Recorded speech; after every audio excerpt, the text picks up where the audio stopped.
James Carville. No, come on, Mike. Who's your daddy?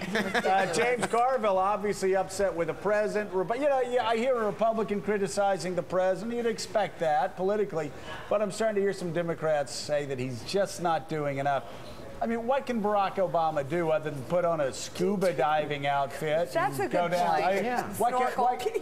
You get a blowtorch. Yeah. What can he do to stop this thing?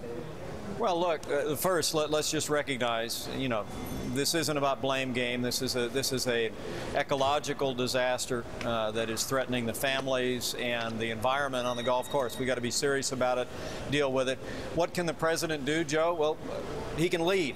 He can take responsibility. I mean, what I heard James Carville saying, what many of us have been saying for weeks, is that this administration was slow to respond. And quite frankly, now that it's been more than a month, we still haven't seen this administration, this president, really make a priority of dealing with the discharge. Literally, I'm joining tens of millions of Americans praying that top kill technology that is being put into effect right now works and seals it.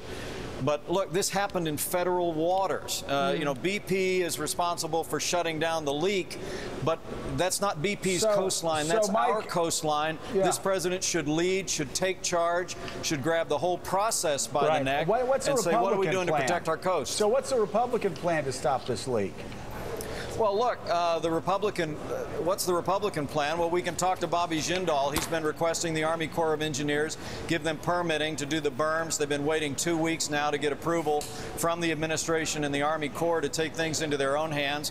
We're hearing, that Bobby Jindal is saying, as the president heads down there tomorrow, that he wants the president to come down and put people in charge who have decision-making authority with the Coast Guard, who can deploy people into the region. I'll defer to Bobby, but, it's not even Governor Jindal's responsibility.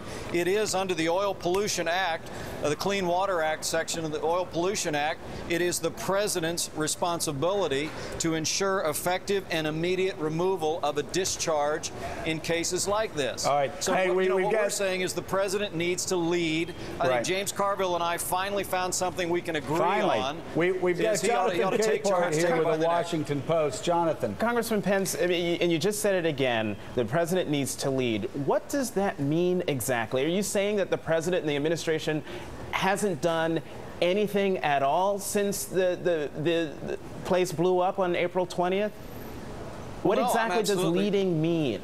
Yeah, Jonathan, I'm not saying they haven't done anything at all. When I said on I think it was May the 5th that the administration was slow to respond, I was hearing from members of Congress in the region that the administration had delegated the entire response, including the cleanup, to BP. That local officials and fishermen and people that wanted to help were having to go to BP for permitting, when the administration, under the Oil Pollution Act, had the ability to usurp control of the entire of dealing with the entire discharge, of dealing with the entire spill. So, what I think has to happen here, and I think there's a growing consensus across the political spectrum, is the president has got to say stop saying the buck stops at BP. Right. He's got to go back to Harry Truman's adage and say the buck stops here.